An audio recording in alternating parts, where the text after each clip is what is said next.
नमस्कार। तो कैसे आप लोग? आशा करते हैं आप लोग ठीक होंगे। आज हम सब एक बार फिर से square and square root exercise class 8 का लेक्चर नंबर 4 है।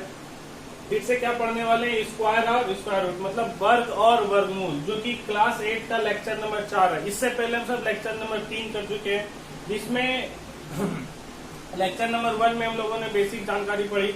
लेक्चर नंबर 2 में हम लोगों ने एक्सरसाइज 2A का 1 to 7 या 5, 8 जो भी क्वेश्चन सॉल्व किया, और एक्सरसाइज और लेक्चर नंबर 3 में एक्सरसाइज 2A को पूरी तरीका से कंप्लीट किया। आज हम सब पढ़ने वाले हैं एक्सरसाइज 2B। क्या पढ़ने वाले? Exercise 2B। तो एक्सरसाइज 2B का देखिए पहला नंबर सवाल है। सब अपने अपने आगे में किताब खोल लीजिएगा, ठीक है। जिसके पास किताब होगा, भारतीय वन बुक है, ठीक है। तो पहला नंबर सवाल एक्सरसाइज 2B का, प्रत्येक सम पूर्ण वर्ग संख्या का वर्गमूल 1, ठीक है। तो देखिए क्या बताए थे कि सम का जब हम सब वर्ग करेंगे, सम संख्या का जब वर्ग करेंगे तो कैसा आएगा? सम संख्या। जब सम संख्या का वर्ग करेंगे तो सम संख्या आएगा। जब सम संख्या का वर्गमूल करेंगे तो भी कैसा संख्या आएगा? सम संख्या। जब सम संख्या का वर्ग करेंगे तो भी सम संख्या आएगा। जब सम संख्या का वर्गमूल करेंगे तो भी सम संख्या आएगा। मतलब वर्ग कीजिए चाहे वर्गमूल कीजिए, आएगा हमेशा कैसा? सम संख्या।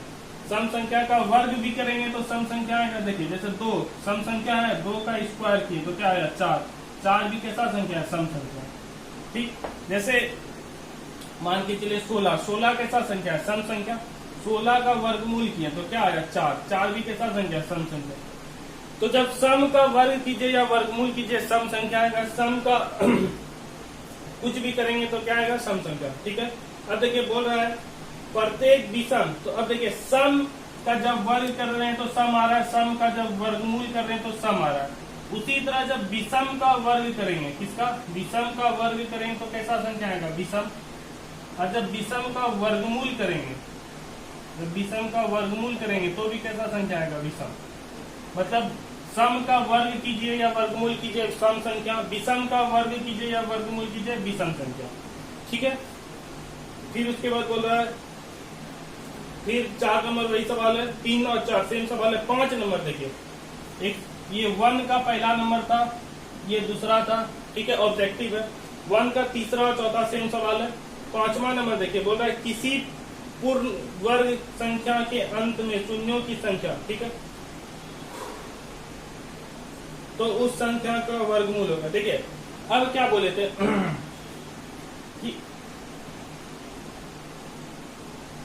शून्य का जो संख्या होगा, जैसे 100 लिखें, ठीक है। 100 देखिए, 100 के लास्ट में कितना संख्या है? 2 है, 0। 100 के लास्ट में कितना 0? 2 0। मतलब यदि सम 0 होगा, किसी भी संख्या के लास्ट में यदि सम संख्या में 0 होगा, सम संख्या के लास्ट 0 का मतलब या तो 2 0 होगा, 4 0 होगा, 6 0 होगा, 8 0 होगा, 10 0 होगा, तब उसका क्या होगा? वर्गमूल निकलेगा। किसी संख्या के लास्ट में यदि 2 0 होगा, 4 0 होगा, 6 0 होगा, 8 0 होगा, 10 0 होगा, तब उसका क्या होगा? वर्गमूल निकलेगा।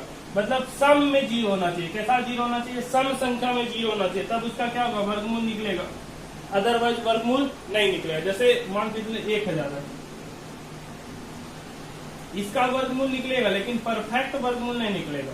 देखिए 1000 का वर्गमूल करेंगे तो इसके लास्ट में कितना 0? 3 0। 3 0 इसका मतलब इसका वर्गमूल जो है परफेक्ट नहीं निकलेगा। किसमें निकलेगा? पॉइंट में निकलेगा, ठीक है। उसी तरह देखिए 100 के लास्ट में कितना 0? 2 0। 2 0 मतलब सम संख्या में 0। सम संख्या में 0 मतलब इसका वर्गमूल कितना हो जाएगा? 10। देखिए 10 भी कैसा संख्या? सम संख्या, ठीक है। तो ऑब्जेक्टिव आप सब अपने से बना लीजिएगा। अब हम सब चलते हैं क्वेश्चन नंबर 2 पे। किस पे? क्वेश्चन नंबर 2 पे।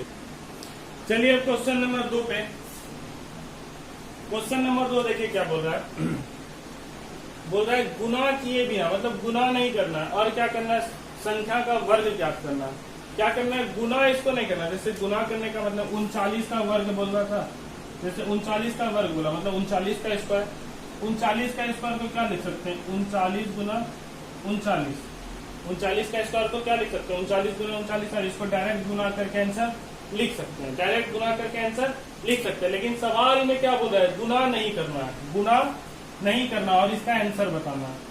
गुना नहीं करना और इसका आंसर बताना। तो देखिए कैसे बना सकते हैं। पहला नंबर सवाल, 39 का स्क्वायर है, मतलब 39 का वर्ग ज्ञात करना। 39 का वर्ग ज्ञात करना मतलब 39 का स्क्वायर लिखें, ठीक है। अब देखिए 39 को हम सब क्या लिख सकते हैं, 30। 39 को हम सब लिख सकते हैं 30 प्लस 9। तो देखिए 30 प्लस 9 मतलब 39 और इसका स्क्वायर। देखिए 39 को हम सब क्या लिख सकते हैं, 30 प्लस 9, 30 प्लस 9 और 39 मतलब 30 प्लस 9 कितना हो गया 39 और 39 का स्क्वायर था तो 39 का स्क्वायर। अब देखिए ये कैसा हो गया, a प्लस बी हुआ, a plus B. a plus B क्या होता है, अलजेब्रा में सबको फॉर्मूला याद होगा। a प्लस बी का स्क्वायर क्या होता है, a square plus B square, a square plus B square plus 2ab। ठीक है, देखिए a square plus B square plus 2ab। ठीक है, तो देखिए इसको दो तरीका से बना सकते हैं। एक तो ये भी हुआ 30 प्लस 9 का स्क्वायर, और दूसरा क्या हो गया, दोनों तरीका से बना देंगे। पहले इसको देखिए, 30 का स्क्वायर प्लस 9 का स्क्वायर प्लस 2ab। ठीक, तो देखिए 30 का स्क्वायर कितना हो गया 900, 30 का स्क्वायर 900। देखिए 3 का स्क्वायर 9 और 0 का स्क्वायर डबल 0। ठीक है, और 9 का स्क्वायर कितना हो गया 81। 30 तक याद कराए हैं, 30 तक सबको याद कराए। तो देखिए 30 का स्क्वायर 900, 9 का स्क्वायर 81 प्लस 9 गुना 3, 9 गुना 2 18, 18 दिया 54। ठीक है, इधर कितना हो गया 540। अब सबको जोड़ दीजिए, तो देखिए 0 और 1 सबको जोड़ेंगे, 1 हुआ। इधर 8 4 12 की 2 हाथ 1, 9 5 13, 9 5 14 और 1 15। तो कितना आ गया 1521। कितना आ गया 1521। फिर से जोड़ लीजिए, देखिए 1 का 1, 8 4 12 के 2 हाथ 1, 9 5 14 और 1 15। तो 1521। 39 का स्क्वायर कितना निकल गया 1521। अब देखिए इसको दूसरे तरीके से कैसे बना सकते हैं। एक बार प्लस करके बनाए, एक बार माइनस करके बनाते हैं। देखिए 39 का स्क्वायर, ठीक, 39 का स्क्वायर को हम सब क्या लिख सकते हैं, 40 माइनस 1 का स्क्वायर। देखिए 39 का स्क्वायर है तो 39 का स्क्वायर को क्या लिखेंगे, 40 माइनस 1 का स्क्वायर। देखिए 40 में 1 गया 39। अब ये a हो गया, ये b हो गया, a माइनस बी का स्क्वायर। सब पढ़े क्या होता है, a स्क्वायर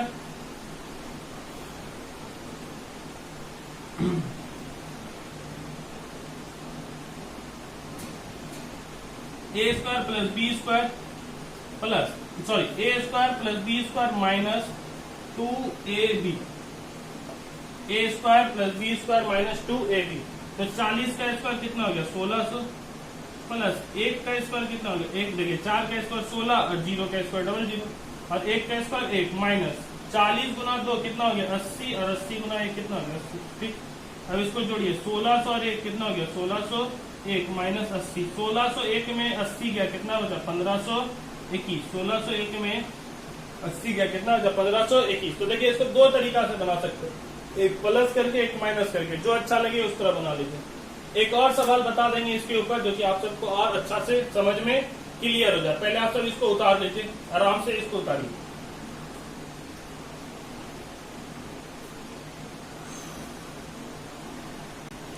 चलिए अब देखिए सेकेंड नंबर मतलब 27 का वर्ग करते हैं। ठीक है, देखिए सेकेंड नंबर 27 का वर्ग करते हैं।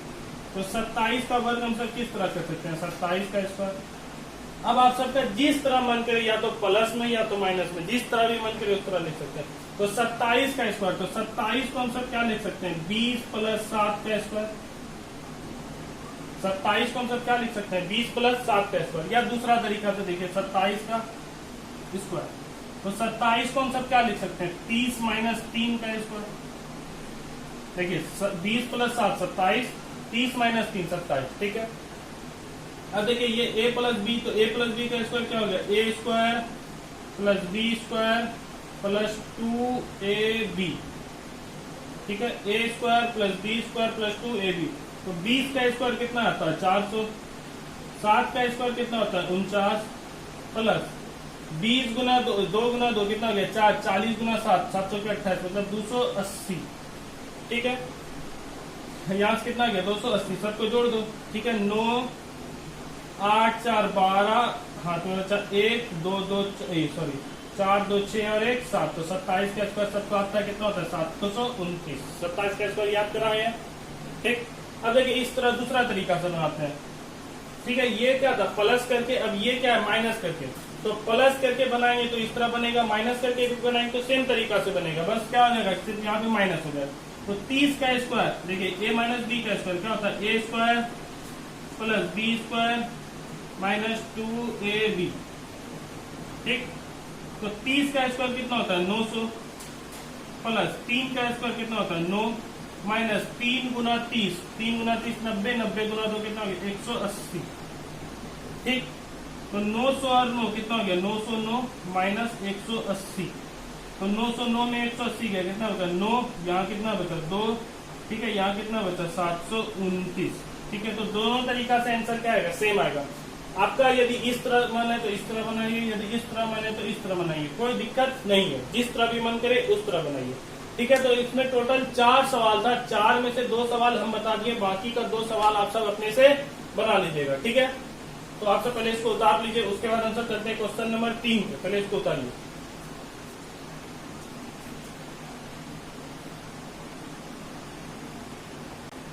चलिए अब देखिए क्वेश्चन नंबर 3, ये इसमें टोटल 2b पूरा कंप्लीट है। ठीक है, तो क्वेश्चन नंबर 3 देखिए क्या बोल रहा है, एक मिनट रुकिए। क्वेश्चन नंबर 3 बोल रहा है वर्गमूल पूरा प्राप्त करने के लिए निम्नांकित में प्रत्येक के अंत में कम से कम कितना शून्य बढ़ाना पड़ेगा। तो क्या बोले थे अभी जस्ट जब हम चैप्टर स्टार्ट किए थे तो ऑब्जेक्टिव में क्या बोले थे, हमेशा सम संख्या होना चाहिए, लास्ट में जीरो जो भी होना चाहिए कैसा होना चाहिए सम संख्या, तब क्या होगा वर्गमूल प्राप्त होगा। तो सम संख्या का मतलब या तो 2 जीरो होना चाहिए, या तो 4 जीरो होना चाहिए, या तो 6 जीरो होना चाहिए, या तो 8 जीरो 10 जीरो 12 14 16 इसी तरह जीरो होना चाहिए, तब जाके क्या होगा वर्गमूल हम सबको पूरी प्राप्त होगा। ठीक है, तो चलिए देखते हैं क्वेश्चन नंबर 1, 3 का क्वेश्चन नंबर 1 में देखिए कितना जीरो है, 1 जीरो है। 1 जीरो है इसका मतलब ये विषम संख्या है, तो सम करने के लिए कितना जीरो होना चाहिए 2 जीरो होना चाहिए, तो 1 जीरो इसमें बढ़ाएंगे, तो इसमें कितना जीरो बढ़ाएंगे 1 जीरो। ठीक है, 1 शून्य बढ़ाना होगा, 1 शून्य लगाना होगा। उसी तरह क्वेश्चन नंबर 2 में देखिए कितना जीरो 1 जीरो, तो 1 जीरो को कितना जीरो करना होगा 2 जीरो, इसमें भी 1 शून्य बढ़ाना होगा। क्वेश्चन नंबर 3 में देखिए 1 2 3 3 जीरो है, लेकिन रहना चाहिए कितना जीरो 4 जीरो, मतलब सम संख्या में जीरो रहना चाहिए, तो इसमें भी क्या करेंगे 1 जीरो बढ़ाएंगे। क्वेश्चन नंबर 4 में देखिए क्या है 25, उसके बाद 1 2 2 2 4 और 1 5, 5 जीरो है, लेकिन रहना चाहिए कितना जीरो 6 जीरो, तो इसमें भी क्या करेंगे 1 जीरो बढ़ा देंगे। तो सब में बोल रहे थे कि कितना जीरो बढ़ाएंगे जो कि ये पूर्ण वर्ग हो जाए। तो अब देखिए 100 100 किसका होता है 10 का। ठीक है, 900 900 किसका होता है 30 का। ठीक, उसके बाद देखिए कितना है 40,000, तो 40,000 किसका होता है। ठीक, तो देखिए 40,000 किसका होता है, देखिए 4 का हो गया 20, इधर से 200 200 का। उसके बाद देखिए ये किसका हो गया 5, यहाँ से 1 जीरो, यहाँ से 1 जीरो, यहाँ से 1 जीरो, तो ये 5,000। बात समझ में आया, तो बताना था कितना जीरो बढ़ाएंगे जो कि इसका आंसर निकल जाएगा। ठीक है, तो चलिए अब हम सब चलते हैं क्वेश्चन नंबर 4 पे। क्वेश्चन नंबर 4 देखिए क्या बोल रहा है, क्वेश्चन नंबर 4 बोल रहा है कि 1600 का वर्गमूल बताना है, कौन सा है। ऑप्शन दिया हुआ है, ऑप्शन से आप सभी को बताना है 1600 का वर्गमूल क्या है। ऑप्शन से बताना है 1600 का वर्गमूल क्या है। तो देखिए सबसे पहले लास्ट में 2 जीरो है, लास्ट में 2 जीरो मतलब 2 जीरो में से 1 जीरो बाहर आ गया। ठीक है, 16 किसका वर्गमूल होता है 4 का, तो आंसर क्या हो जाएगा 40। देखिए 2 जीरो में से 1 जीरो बाहर, और 16 किसका वर्गमूल होता है 40 का। ठीक है, 16 का वर्गमूल क्या होता है 40, तो 4 सॉरी, देखिए 2 जीरो में से 1 जीरो बाहर आ गया, और 16 जो है वो किसका होता है 4 का, तो आंसर क्या हो जाएगा 40। आंसर क्या हो जाएगा 40, आंसर आप सभी का क्या हो जाएगा 40। तो 1600 का वर्गमूल क्या हो जाएगा 40, 1600 का वर्गमूल क्या हो जाएगा 40। तो इसको हम सब मिटा देते हैं, 1600 का वर्गमूल क्या हो जाएगा 40। ठीक, अब देखिए क्वेश्चन नंबर यहाँ से 5 6 7 8 9 10, तो क्वेश्चन नंबर 10 तक देखिए बोला तालिका देखकर, तालिका का मतलब याद कीजिए, हम एक बार 1 से लेकर 30 तक आप सभी को वर्गमूल लिखाए थे, 1 से लेकर 30 तक आप सभी को वर्गमूल लिखाए थे। ठीक है, तो उसी को देखकर आप सभी को बताना ये किसका वर्गमूल है, मतलब इसका ये 81 का वर्गमूल क्या होगा, 169 का वर्गमूल क्या होगा, 225 का वर्गमूल क्या होगा, 289 का वर्गमूल क्या होगा, 625 का वर्गमूल क्या होगा, 576 का वर्गमूल क्या होगा। तो याद कीजिए हम लिखाए थे 1 से लेकर 30 तक, 1 से लेकर 30 तक आप सभी को देखना और बताना ये किसका वर्गमूल है। तो 81 जो होगा किसका वर्गमूल होगा 9 का। 81 का वर्गमूल क्या होगा 9, मतलब 9 का जब स्क्वायर करेंगे तो 81 आएगा। उसी तरह 169 मतलब 169, ये किसका होता है? 13 का। किसका होगा? 13 का। फिर उसके बाद 225, 225 किसका होगा? 15 का। फिर 289, 289 ये किसका होगा? 17 का। उसके बाद 625 ये किसका होगा? 25 का। उसी तरह 576 ये किसका होगा? 24 का। तो 1 से लेकर 30 तक आप सभी को लिखाए थे। इसी से देख के आप सभी को बताना था ये इसका वर्गमूल क्या है। तो सब लिखाए हैं, सब आप सभी को देख लेना। अब हम सब चलते हैं क्वेश्चन नंबर 11 पे। क्वेश्चन नंबर 11 देखिए क्या बोल रहा है। बोल रहा है बिना तालिका की सहायता से वर्गमूल निकाले। मतलब इसमें तालिका देखना था लेकिन इसमें तालिका नहीं देखना। Question number 5, 6, 7, 8, 9, 10। 1 मिनट रुक जाए, पानी पीने के लिए। चलिए देखिए क्वेश्चन नंबर 11। क्वेश्चन नंबर 11 बोल रहा है बिना तालिका की सहायता से वर्गमूल निकाले। ठीक है, मतलब 21 गुना 21 दिया हुआ है, 21 गुना 21 है, तो इसका वर्गमूल निकालना है। वर्गमूल का मतलब इस तरह लगा देते हैं, 21 गुना 21 का वर्गमूल निकालना है। इसका मतलब 21 गुना 21 के ऊपर इस तरह लगा देंगे, इसको बोलते हैं वर्गमूल, मतलब रूट। तो इसका ये लग जाने के बाद होता क्या, अंदर में जोड़ा देखा जाता है। यदि सेम अंक रहेगा, यदि सेम डिजिट रहेगा तो उसमें से एक बाहर हो जाएगा। सेम डिजिट का मतलब जैसे रूट 4 का रूट निकालना है। क्या निकालना है? 4 का रूट, मतलब 4 का वर्गमूल निकालना है। तो 4 को हम सब क्या लिख सकते हैं? √2 गुना 2। देखिए सेम अंक है, जोड़ा लगा, मतलब 2 अंक है, 2 गुना 2, इसमें ये जोड़ा लगा, इसमें से एक बाहर हो जाएगा और ये क्या हो जाएगा? खत्म। ये जो इस तरह बना हुआ है रूट, ये क्या हो जाएगा? खत्म, एक बाहर हो जाएगा। इसलिए 4 का वर्गमूल क्या होता है? 2। 4 का वर्गमूल क्या होता है? 2। उसी तरह देखिए √221, तो इसमें से देखिए जब जोड़ा लगा तो 21 2 बार है, तो एक बार 21 क्या हो जाएगा? बाहर हो जाएगा। तो जब 21 गुना 21 का वर्गमूल करेंगे तो आंसर कितना आएगा? 21। ठीक, उसी तरह देखिए इसका भी जोड़ा लगाएंगे। ठीक है, तो 23 गुना 23, देखिए 23 2 बार है, इसमें से एक 23 क्या हो जाएगा? बाहर, तो आंसर क्या हो जाएगा? 23। उसी तरह 49 गुना 49, देखिए 49 2 बार है, इसमें से एक 49 क्या हो जाएगा? बाहर, तो आंसर क्या हो जाएगा? 49। ठीक है, तो यहां तक आप सभी को समझ में आ गया होगा। अब चलिए हम सब चलते हैं क्वेश्चन नंबर 14 पे। क्वेश्चन नंबर 14 पे जाने से पहले 1 मिनट रुक जाइए, इसको रद्द कर देते हैं।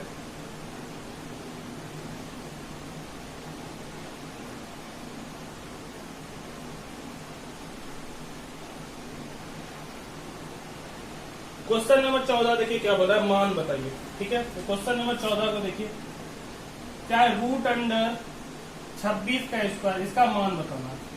ठीक, तो देखिए 26 का स्क्वायर, इसको हम सब 26 का स्क्वायर है, इसका मतलब क्या लिखेंगे? 26 गुना 26, 26 का स्क्वायर को हम सब क्या लिख सकते हैं? 26 गुना 26। फिर से वही कंडीशन, देखिए रूट के अंदर में 2 बार है, तो एक बार क्या हो जाएगा? बाहर हो जाएगा, एक बार क्या हो जाएगा? बाहर, तो आंसर क्या आ गया? 26। उसी तरह देखिए ये क्या है, √29 का स्क्वायर, तो इसको हम सब क्या लिख सकते हैं? √29 गुना 29, √29 गुना 29, तो 2 बार है, एक बार क्या हो जाएगा? बाहर, तो आंसर क्या हो जाएगा? 29। उसी तरह 16 नंबर देखिए क्या है, √160 का स्क्वायर, तो इसको हम सब क्या लिख सकते हैं? √160 गुना 160, तो इसको हम सब क्या लिखेंगे? 160, एक बार 160 बार। तो इसी तरह आप सभी का एक्सरसाइज 2A पूरा हुआ कंप्लीट। एक्सरसाइज 2 भी आप सबका कंप्लीट हो गया। एक्सरसाइज 2 भी आप सबका कंप्लीट हो गया। तो आज का होमवर्क है आप सभी का एक्सरसाइज 2 भी पूरा बना के भेजना है। एक्सरसाइज 2 भी पूरा बना के आप सभी को सेंड कर देना है। ठीक है, एक्सरसाइज 2 भी आप सभी को पूरा बना के सेंड कर देना है। ठीक है, अब देखते हैं एक्सरसाइज 2 से स्टार्ट करते हैं। ठीक है, एक्सरसाइज 2 भी आप सब पहले इसको देख लीजिए, उसके बाद हम सब 1 मिनट में एक्सरसाइज 2 से स्टार्ट करेंगे।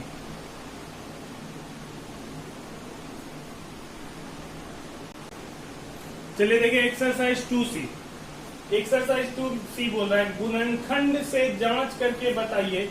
एक्सरसाइज 2C अब हम सब स्टार्ट कर दिए हैं।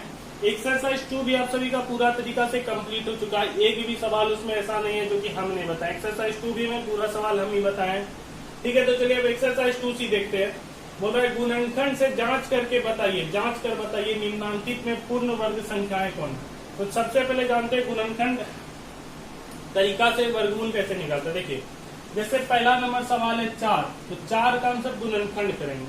4 का क्या करेंगे? गुणनखंड। 4 का गुणनखंड करने का मतलब इसको तोड़ेंगे, सबसे छोटा संख्या से तोड़ेंगे। देखिए क्या, देखिए 1 से तो सब संख्या भाग लगता है, 1 से तो टोटल संख्या भाग लग जाएगा, दुनिया का कोई भी संख्या हो वो 1 से भाग लगेगा, तो 1 से हम सभी को भाग नहीं लगाना है, ठीक है। 2 से स्टार्ट करना है, तो देखिए क्या 4 जो है वो 2 से भाग लगता है, हाँ लगता है, तो 4 कौन सा क्या लिख सकते हैं 2, इसका जब 2 से भाग लगाए तो यहाँ कितना बचा 2, ठीक है। 4 को जब हम सब भाग लगाए 2, 4 को जब 2 से भाग लगाए तो यहाँ कितना बचा 2, फिर 2 को 2 से भाग लगाए तो आंसर कितना है 1, ठीक।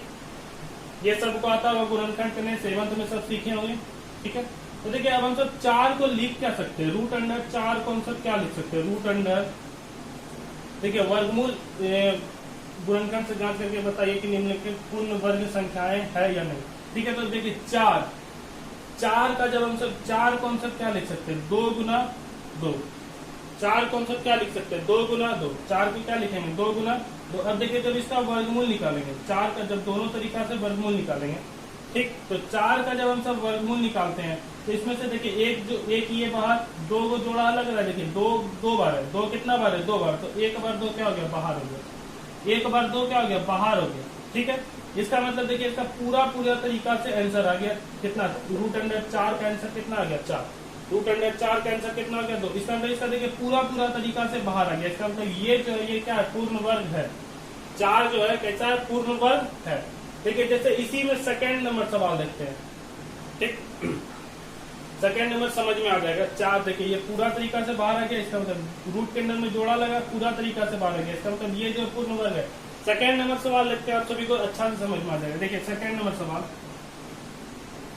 क्या है 8, क्या है 8, बोल रहा है 8 जो है वो पूर्ण वर्ग संख्या है या नहीं है, तो ठीक है 8 को हम सब क्या लिखेंगे, देखिए ये 2 से भाग लगेगा, जब 2 से भाग लगा तो 4 बचा, फिर 2 से भाग लगा तो 2 बचा, फिर 2 से भाग लगा तो 1 बचा, लास्ट में 1 आना चाहिए, ठीक। तो अब हम सब रूट अंडर 8 को हम सब क्या लिख सकते हैं, रूट अंडर 8 को लिखेंगे रूट अंडर 2 गुना 2 गुना 2, देखिए 2 कितना बार है 3 बार है, 1 2 3, इसमें 2 कितना बार था 2 बार, इसलिए यहाँ पे 2 बार लिखे थे, यहाँ पे 2 कितना बार है 3 बार, 1 2 3, इसलिए रूट अंडर 8 को क्या लिखेंगे 2 गुना 2 गुना 2, ठीक है। अब देखिए इसमें से 3 2 है, तो 3 2 में से देखिए 1 2 का तो जोड़ा लग गया, 1 2 का जोड़ा लगा, 1 2 बाहर हो गया रूट के, 1 2 क्या यहाँ पे लिख देते हैं, 1 2 क्या हो गया रूट के बाहर हो गया, लेकिन 1 2 का तो जोड़ा नहीं ना लगा, देखिए इसमें 3 बार 2 था, इसमें से 2 का क्या हो गया जोड़ा लग गया, तो 1 बार वो बाहर हो गया, लेकिन ये जो लास्ट वाला बच गया इसका तो जोड़ा नहीं लगा, इसका मतलब इसको क्या लिखेंगे 2 रूट 2। तो यहाँ पे देखिए यहाँ पे केवल और केवल सिंगल डिजिट आया था, रूट के अंदर में कोई भी संख्या नहीं आया था, लेकिन यहाँ पे देखिए रूट के अंदर में संख्या आया, जब भी रूट के अंदर में संख्या आ जाए इसका मतलब वो जो पूर्ण वर्ग नहीं है, वो पूर्ण वर्ग नहीं है। तो यहाँ पे 4 कैसा संख्या है पूर्ण वर्ग, 8 कैसा संख्या पूर्ण वर्ग नहीं है, 4 पूर्ण वर्ग संख्या है लेकिन 8 पूर्ण वर्ग संख्या नहीं है, ठीक है। तो बात क्लियर है। अब देखिए जैसे एक और सवाल ले लेते हैं, 1 मिनट लेस्टर का,